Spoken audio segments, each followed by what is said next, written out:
computer, yes. Okay.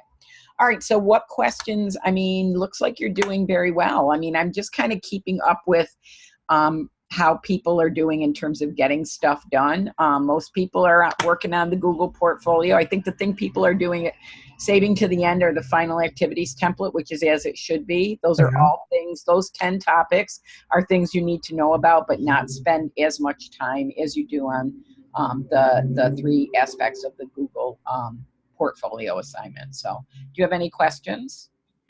In terms of, you said the class ends on Friday, so is that going to be sort of like midnight, Friday night? Yeah, and I mean, I'm not going to look at anything. Yes, I'm not going to look at anything till Saturday morning. So how does that sound? Okay, fair enough. Well, I don't know if the Canvas site is going to lock people out from... No. I changed the date so that it will extend it. Okay. All right. I changed the date to like August something because you can't,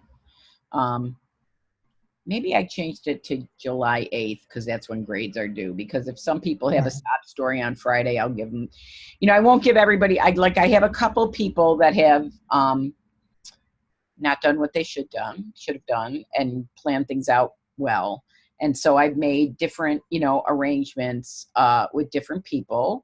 There's only, it's very strict now if you're asking for an incomplete.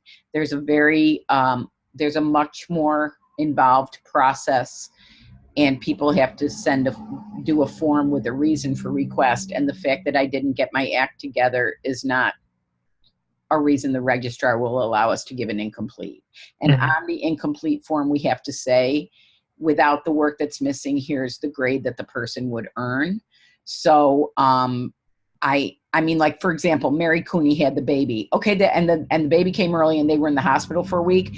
Totally given her an incomplete. You know what I mean? That's not a problem because that's a legitimate kind of a thing. At the same time, I said to her, Mary, your course with Dr. Fleury starting next week. So you don't want this stuff hanging over you. You know what I mean? But you're probably going to take another week or 2, and that's and only for a few assignments. I have some other people that I've said, I'll give you Saturday till midnight, but I will not give you the weekend because I'm not grading anything Monday morning. So I've been trying to deal with people as individuals as their needs, and as they've gone along with the course. If I've seen a legitimate attempt to, try and do the course over a 5-week period rather than a rush at the last week, I'm willing to be, accommodating, but each person's had their own sort of interaction with me. So all of this being said, because I'm recording this, should Friday afternoon come and you say, I just think I need an extra day for this 1 or 2 assignments, call me, text me, email me, and I will make an accommodation. I will not be saying you can hand something in on Sunday night at midnight because then I have to grade it Monday morning, and that will not be a good thing. So anyway, so should that happen on Friday, should you need a little bit longer, I'm willing to have a conversation. Okay? Fair enough. Anything else? So yeah, the graded project that I'm still working on is the tour builder. Yep. I interacted a little bit with Barbara on the help forum in our discussion group. But yes, I saw that. Yep. I've been trying to quietly monitor that, and I think I sent you an email that said give me a call if you want. Oh, I'm not sure I got that, but I'm sorry if I missed it. Maybe, yeah, I know I did because there was something. Okay, so now I'm going to shoot this over here and look at my Canvas site because I want to remind myself what the issue was. You can keep talking while I'm doing that. Okay, yeah, I just wanted to get the kind of perspective if if anyone else has had an issue with compatibility with Google Earth or Voyager or some of the functionality of Google Earth with like a MacBook or a laptop as opposed to using like a PC or a desktop. No, and that's what I'm working on, but let me, oh, you know what you might have to do, because I've had this problem. You might have to clean the cookies and the cache and then shut Chrome down and start it again. Oh. I had a thing the other day where and I called Apple support is why I'm laughing. When I would type in my email, like I would type hello and it would type the capital H and then the E would be to the left of the H instead of to the right of the H. And the guy on Apple said, oh, because I shared my screen, he said, I've never seen that. And I said, all right. I kind of like am glad / not glad that you said that. So he said, this is the only thing I can think of is that it's Chrome. And so it took me a couple of times of cleaning the history, cleaning the cache and the cookies. And then I ended up restarting Chrome and then restarting the computer. And then all of a sudden it was fine. So maybe try that, or maybe try using it through Safari or Firefox. Okay. Oh, no, you won't be able to because it's a Google product, so you got to use Chrome. Okay. That's the problem. Okay.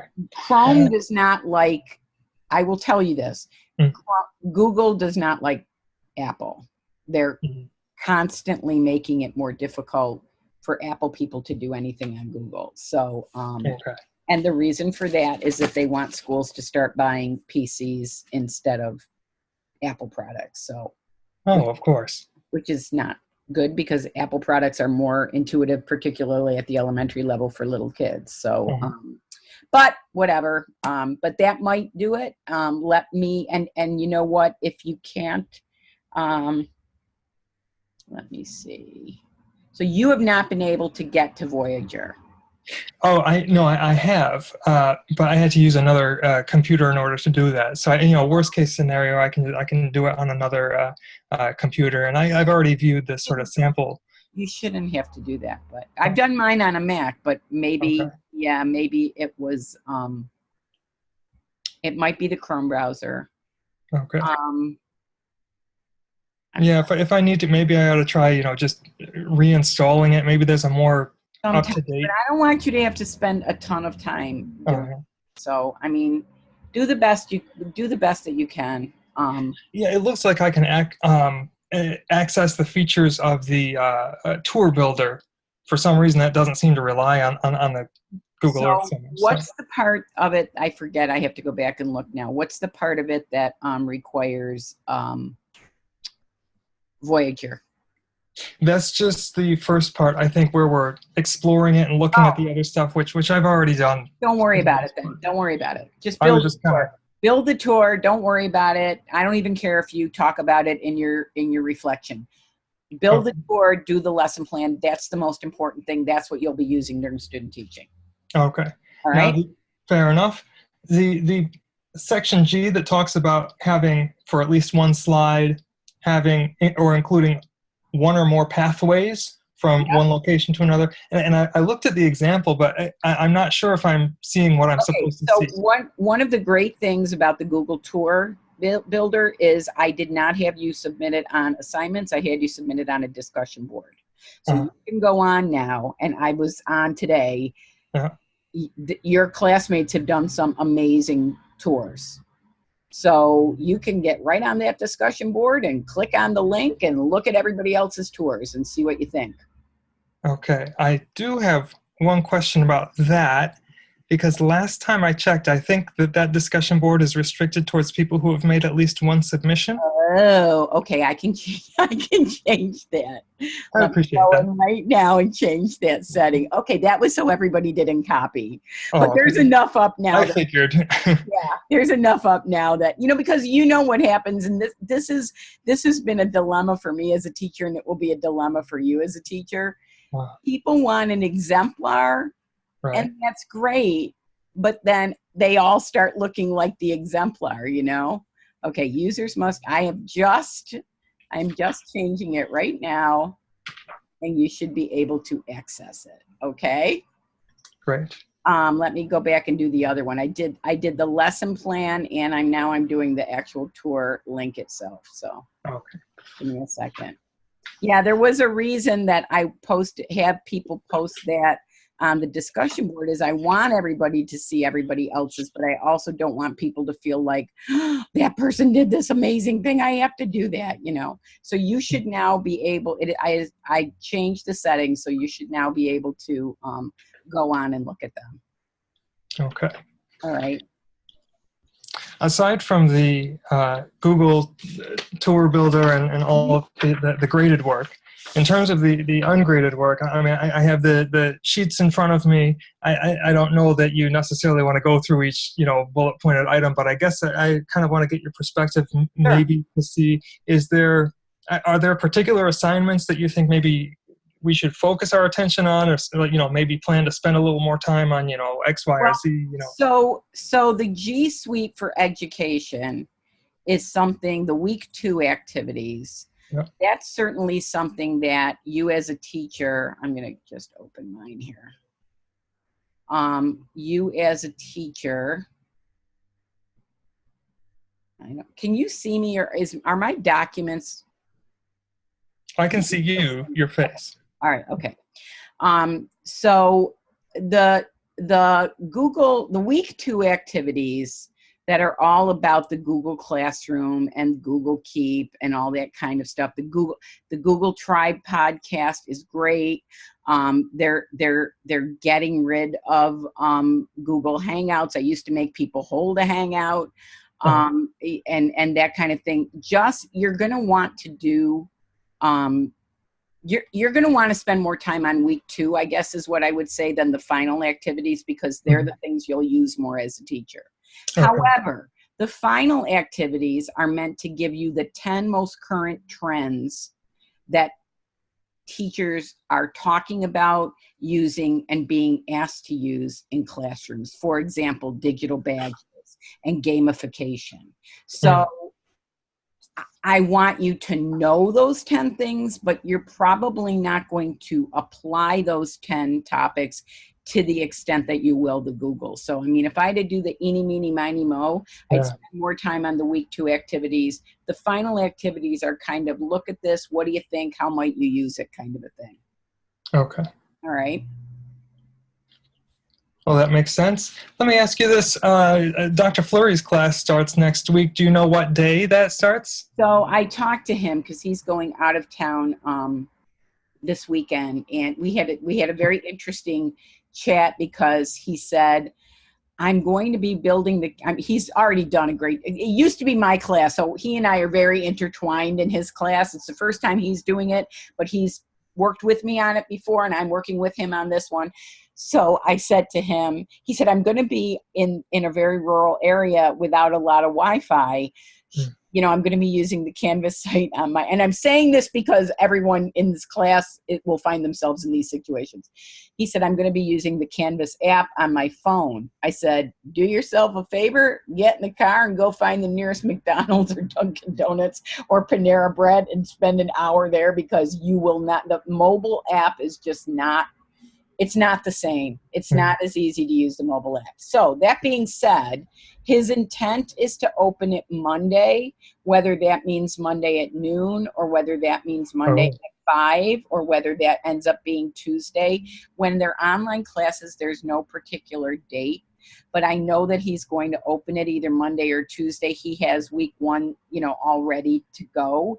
And he and I are meeting on Monday, because I'm going to teach him how to do the Zoom and share his desktop and have office hours. So I suggested to him that he send an email out over the weekend to let people know exactly when it would open, but he is in an area without great internet. So, but he is planning, so all that being said, he's planning on opening it sometime Monday.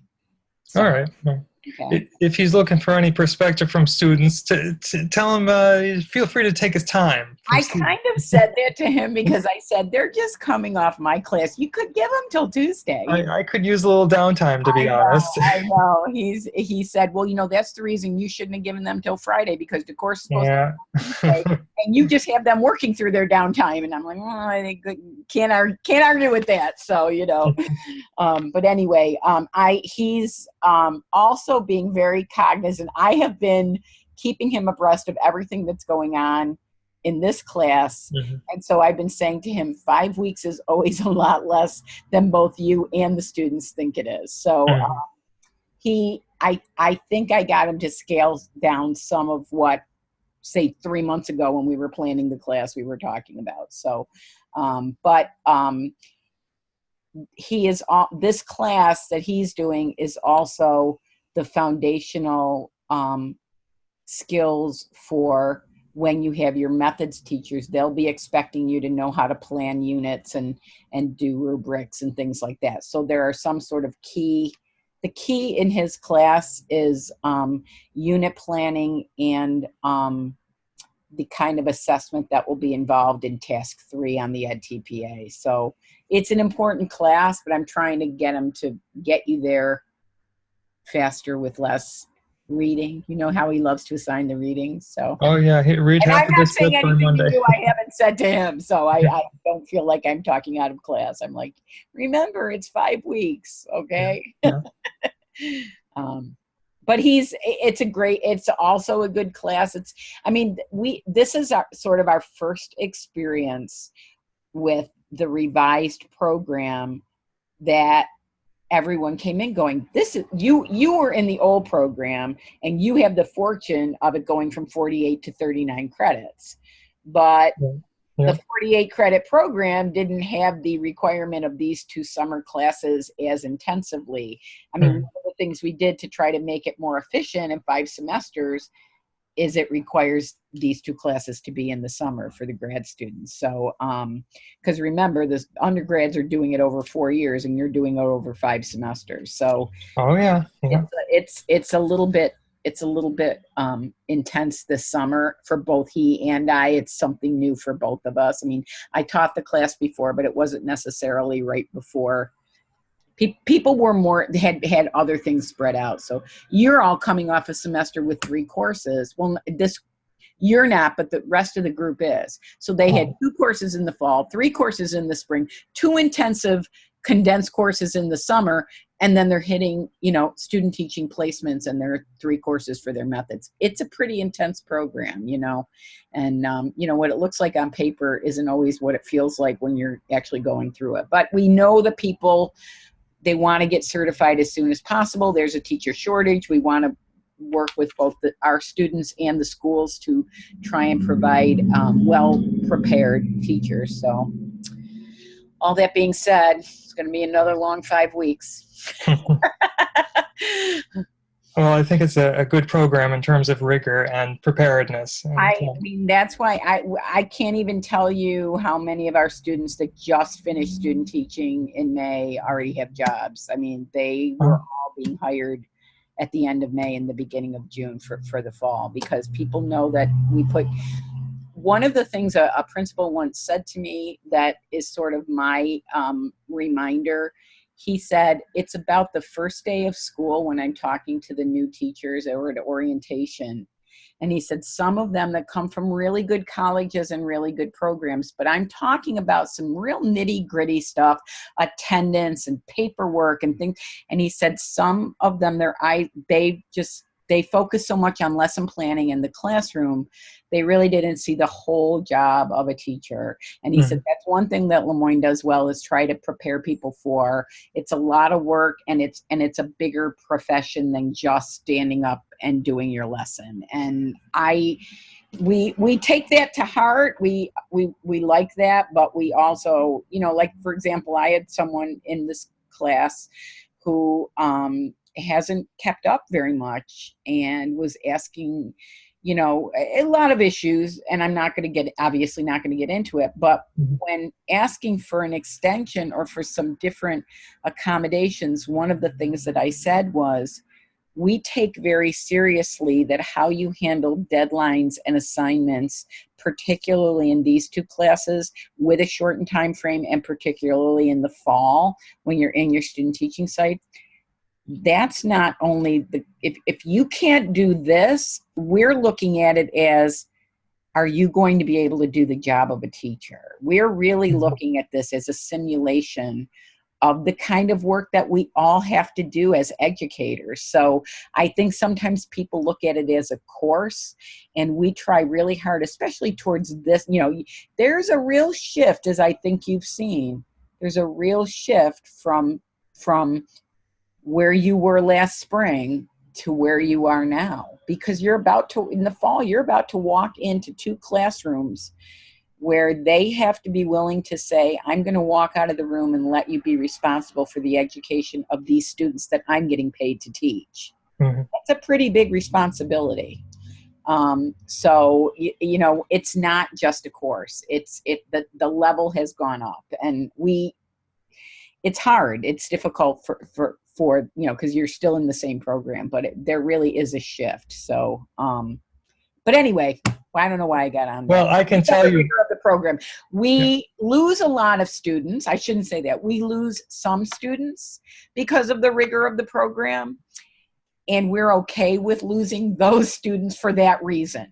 If that's why you're leaving this program because it's too difficult, good luck with the job of a teacher is what we have to say. So, we're just having that conversation, and I'm actually just writing a chapter for a book, and it's on males in education, and we lose more males than we do. First of all, we have fewer males, and we lose more males. Of the students we lose more males, and we're not 100% sure why. We think we have a few ideas about reasons, but one of the things that we think is that sometimes males enter this field with an inaccurate perception of the amount and type of work that it is, and they also have other options. So, and I mean, women do too, but I think women many times enter teaching having been either volunteers or TAs or whatever, and have a better understanding of what the nature of the work is and how difficult it is, that it's not 8 to 3 and it's not summers off, that you're always taking a bag of work home, no matter how many years you've been teaching. And we're struggling with, I think, some of our students that enter early on and really don't know what they're getting into. So what do you mean by that, enter early on? What do you mean by that? They enter, and then early on we're sort of throwing the bucket of cold water on them, and they're like, yeah, I'm out. Yeah. Is that I think we've done a better job of putting first of all the field experience and the more difficult. I mean, 695 is not an easy class to start with, and neither is 525. You took 525 a little later in the program. Now that assessment course, it's more difficult, and it's right at the beginning. So I think in some ways people are getting people who didn't know what teaching what teaching really is, they're getting a bucket of cold water between field placement and lesson planning early on, and literacy and assessment and Dr. Fleury 695. It's causing some people to rethink their choice, and that if that's why they're rethinking it, that's a good thing, because everything we're doing is preparing you for the realities of what the job's going to be long after you graduate. So, I mean, if people think they're going through a tough graduate program, but it's going to get easier when they teach, they're incorrect. So I think that those of you that are still hanging in with us and are going to be placed in student teaching sites, but I just was looking at the numbers of the people who started last fall, undergrad and grad, and the people who are going out into student teaching sites this fall. And over a year, we've lost, not 1 million people, but enough people that we need to look at the reasons why. And many of the reasons why are they didn't have a good idea of what the job of teaching really was. The other thing is schools are hiring uncertified people. And that makes me sad/angry, because the state of New York holds us to all these requirements for what we have to do to prepare you for certification, but then they let districts like Syracuse City hire uncertified people. So that basically they're saying what you and I are doing is not important, and I don't understand that. But It's not in every area, and it's not in every district, but we definitely have people that have been hired uncertified, dropped our program, and are taking a cheap online certification program. The problem with that we're seeing is, and so again, we're keeping track of, we're looking at this data very, very carefully to see what it means for our program. Mm-hmm. And one of the things that's happening is, so they're hiring people uncertified. They're going through other programs that are not as rigorous, still have to pass those certification tests, still have to do the EdTPA to get certified. Mm-hmm. So we're seeing lots of, not lots, but many, a significant number of the people who were hired uncertified, with the understanding that they were going to get certified within the next 2 years, go back to either being subs, TAs, or doing something else, because they can get the degree somewhere else, an easy degree, a degree in an easier program, but they can't necessarily get themselves through the certification tests. And that's because that's what we're doing. We're preparing you for those tests. And the other thing is, those tests are really reflective of the kinds of things that teachers are being asked to do in order to get tenure and in order to get good evaluations. So we've also had some students who, let's say, squeaked by in past years, get jobs and held them for 2 years and then not be invited back because it's 4 years for tenure now. And people, if after 2 years you're not making progress towards tenure, the district's going to say, we don't want to keep you here for a third year, because then we're going to have to let you go then, and that's not fair to you or the students. If we don't think you're somebody who's going to get tenure in 4 years, we shouldn't have you in our classrooms. So we're seeing a shift in that too. So I don't know. It's an interesting time to be in teacher education and to be in teaching. But they say there's going to be a teacher shortage, so we'll see. Whatever that means for us. I know. And I think that males in elementary still something that is sought after for role model. That's the research that I'm doing right now. I mean, boys need role models, and girls need to see effective males teaching. It helps them have a broader sense of what teaching and learning are. So I think unfortunately you're in better shape than some of the females, just because by nature being a male. But you still have to be good. You still have to be effective. So well, but also I've been around the block a few times, and I know that when I retire, I'll be earning less than a lot of the younger women in this program. And you're 100%. I mean, I'm laughing. People say to me all the time, "You're 65. Why don't you retire?" I said, because I took a 50% pay cut 30 years ago when I went into higher ed. And so my retirement's not going to even be half of what my husband's is, who taught 36 years in public education. It's that, you're right. We do what we do for bigger reasons than money, but you're 100% right. There are reasons that people are choosing other occupation. There are many reasons why people are choosing other occupations than teaching. I still love teaching though. And I still love the fact that there are other people that want to be teachers, because our young people need great role models. So, well, teaching is a rigorous profession. This is a rigorous program. So, if you might as well go all the way if you're going to do it. You know what I mean? Yeah. I mean, our feeling is we're not putting you through these paces just to be mean. We're putting you through the kinds of things we know are going to be the expectations of the occupation. It's like saying, well, med school's hard, but being a doctor's easy. No, med school's hard because being a doctor's hard. Yeah. You know what I mean? So, so that's the way we feel about this. But anyway. It's one of those things where you worry about getting certified, and then maybe get with the what the unions or whatever you need to do, because one thing I mean just seeing how much work it is, and it's also kind of like you said, it's a little bit of a shock to the system for the grad program who doesn't have an undergrad in education. I mean, right. Even with me having some previous educational experiences, right. With summer programs or after school programs, what have you. The undergrad program, what are they taking? Like one educational course per semester and the rest is electives, or? Well, actually, we're not a major, so they're majoring in a content area and they're doing their core curriculum. So we're actually losing a lot more.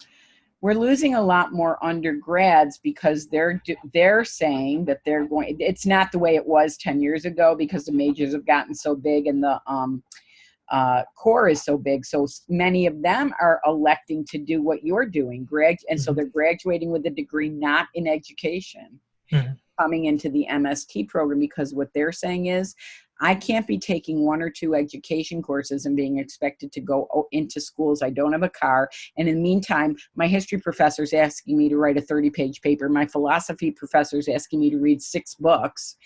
And I can't focus on education to the extent that I need to. And that's what my career is going to be. But my other professors just see it as another course. So there's some real dilemmas. I don't know what's going to happen. We'll see. I'm glad I'm old. But I say all the time, I don't have grandchildren yet, but I'm like, but I want really good teachers for my grandchildren and everyone else's grandchildren too.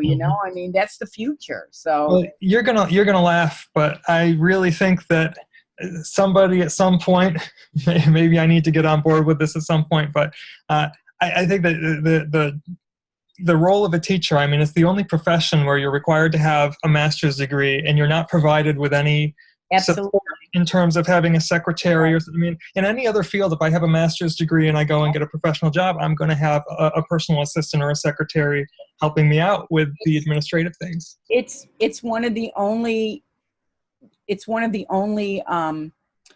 professions where, you're required to have a master's degree.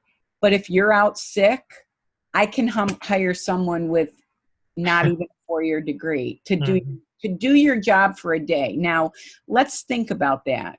Would a firefighter who's out sick, would they just pull someone in? Do they have a list of substitute firefighters who just have a 4-year degree? No. Would a doctor, would a nurse, would a hairstylist, would someone be able to fill in? Absolutely not, because there's a specialized body of skills and knowledge. And yet here you are, you're being required to get a master's degree, but yet really anybody can do it. And I think that's the dichotomy in teaching that is unique to it as a profession, and along with the pay and, that kind of thing. But I think that's where the status piece, people don't respect teachers because they don't have 1 education course and they could go in and be a sub. That doesn't make any sense, but. I think the advantage of in any case, having the MST program as we do is that, sometimes you get people that are a little older and have a little more world experience, because I have to tell you, looking at what it is, I don't know that I would have been emotionally, physically, whatever, mature enough to do the job coming right out as a 21 or 22-year-old. And I thought myself as a very mature person in those days. But just looking back, I said, well, I'm glad I have more years of experience, because I look at it now and I say, am I ready now? And New York State is moving towards that. They're talking about doing away with all the undergraduate teacher programs and only either letting it be a 5-year degree or, because there's a recognition that 21-year-olds are not necessary, especially at the secondary level. I mean, some of those students are 21 or 22 and they're teaching 18 or 19-year-olds. That makes no sense, So, it'll be interesting to see what happens in the field. But I think that this kind of a course, this for the first time in the fall, the undergraduates are going to get a version of this course. They've never had a technology course before because we've never had the room because we're not a major. So I think these are the kinds of changes that we work very hard to try to keep up with what's going on in the field, but not being a major, we have very little control over our curriculum. So I don't know what's going to happen. We'll see. We'll see. Well, I didn't know about that much. Yeah. Not being an undergrad major, I didn't realize that. So let me ask you a question. What of all the things you've done has opened your eyes the most? And because I think you're pretty technologically, you were in communications and media, so you kind of knew some of the stuff that was out there that other people might not have known. What are some of the things that have opened your eyes to possibilities of integrating technology into education? Oh gosh, a lot of things. A lot of things. I mean, well, when I really came at this from a perspective of, my experience in video production, and I was looking at how I did my master's thesis on how young people are engaging with YouTube and creating content online, all of that sort of thing. And so that's sort of where my headspace was. And I wanted to get more of one of my goals for this course was to get more information about, okay, what kind of software are people using? What kind of tools are people using? So I guess it's nice to see some of the more creative side of things that you can do with some of this. It's not all about, okay, yeah, you have the spreadsheets that you can use for calculating the grading, and that's great, and that I expected. But yeah, some of the other stuff, I mean, just like this is where my head is right now because I'm working on it, but, the Google tours, Yep. And so that's kind of that's what you're going to see, I think, in the final activities.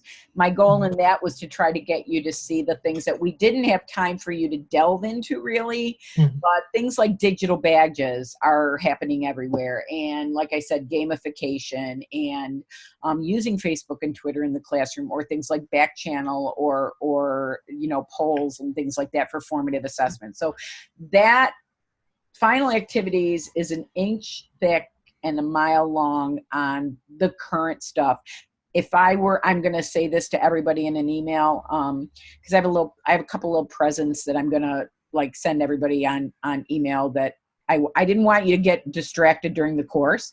So I'm going to make them available through Google, through the Google Drive, so you can always have access to them. But I have a wonderful book that is a digital book, and this woman puts one out every single year. It's called The Teacher's Guide to Technology. And so what she does is she really curates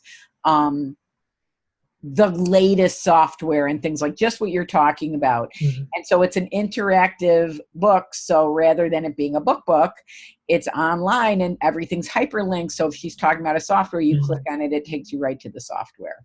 And I want to give that to everybody, but I don't want to distract you. I mean, it's really, I might even wait until the first night of methods class, because it's one of those things that you can go down a rabbit hole looking at all the bells and whistles, but you still have to know. That's why I love the SAMR model. The first thing on the final activity sheet is one of my favorite things to teach. Have you gotten to that yet? The final activity sheet, the very first thing, it's called the SAMR model, SAMR. Yeah, I'm looking at it now. I have not gotten to that yet. So I'm going to show you something, and I think this is good that we're, because we're taping this, and people, if they want to watch it, can hear this. Because this is something, again, that is really important, but that will help you think about it. Let me find it right here. Watch these videos. Okay, I can't find it, so I'm going to just Google it. Hang on. SAMR model, Starbucks. It's a metaphor for how to use technology that uses Starbucks. So, all right. I'm going to bring it up and then share my desktop.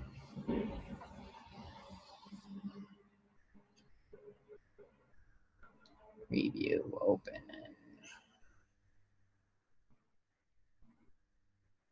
All right, so I am now going to share my desktop. It's a little, can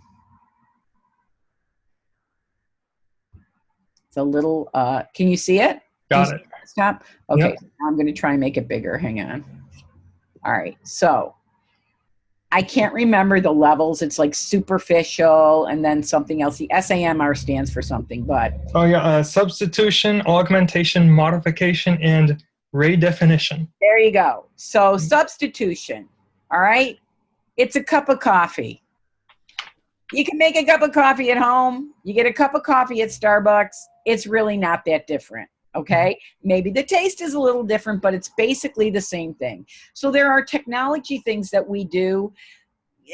For example, PowerPoint. Before PowerPoint, we had overheads. It's really nothing new. Maybe we put a few bells and whistles on it, but it's really something that we did before.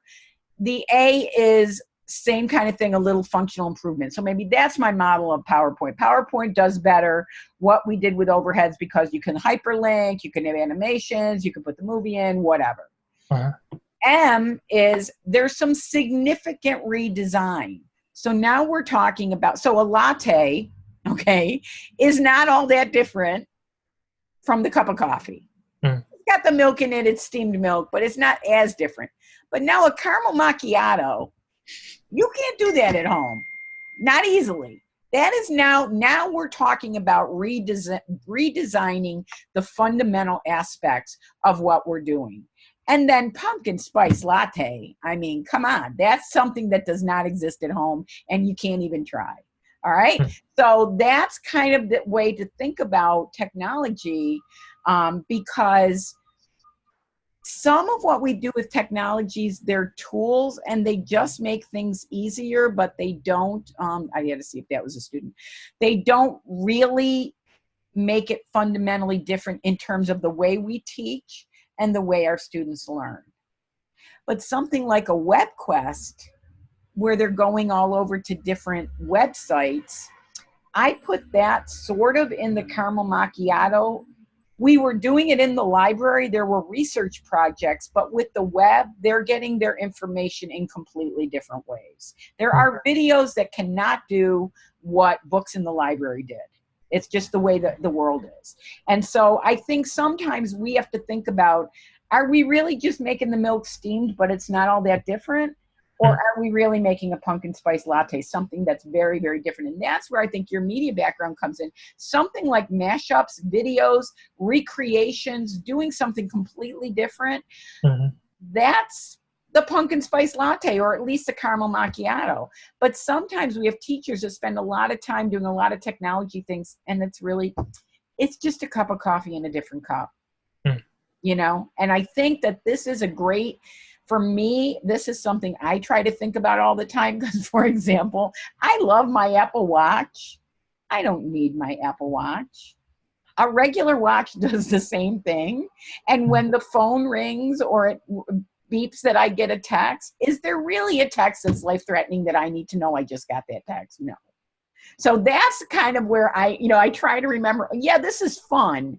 But at the end of the day, it's not really, it's a cup of coffee in another cup, you know? And so that is something I think our students, they're looking at every shiny bell and whistle that goes by. It's all the same to them. And so sometimes I think we have to stop as teachers and say, where is technology making this better? And where is it just, putting a pretty bow on top of it, So I hope you get that. I mean, I think you will like that. That's the kind of thing, but you didn't need to spend a lot of time on that. Like, you can learn that, and you can learn the other 9 things that are in the final activity sheet, and down the road you might use those better. But the Google, I think, is the week 2 activities were a little, and that certainly, like that file extension sheet, those are things you're going to use a lot more. So. Okay, that makes sense. All right, thanks for that. Before wrapping up again, to go back to what we're expecting moving forward with Dr. Fleury's class, is there a book list? There is. I sent it to you. I sent you the email. Today? No, last week. Oh, geez, I'm going to check again. All right, if I don't find it, if you don't find it, text me and I'll send it to you again. There are 2 books, and you are going to need you're going to need them both, but one is like the whole course is based on this one book. And it's called Understanding by Design. It's backward design, and it's the way most school districts have their teachers plan curriculum and units and things like that. So yeah, it's a great book. You're going to need it through your career. So if you don't find that, let me know. Okay. All right. Sounds good. Okay. Well, thanks for your time tonight. I appreciate it. No problem. And if you think of anything else, like I said, if Friday comes and it's 6 o'clock and you're like, my brain is fried and I have one more thing to do, let me know. Okay. Fair enough. Thanks very much. All right, Steve. Bye. Good week. Until later. Thanks. Bye. Bye.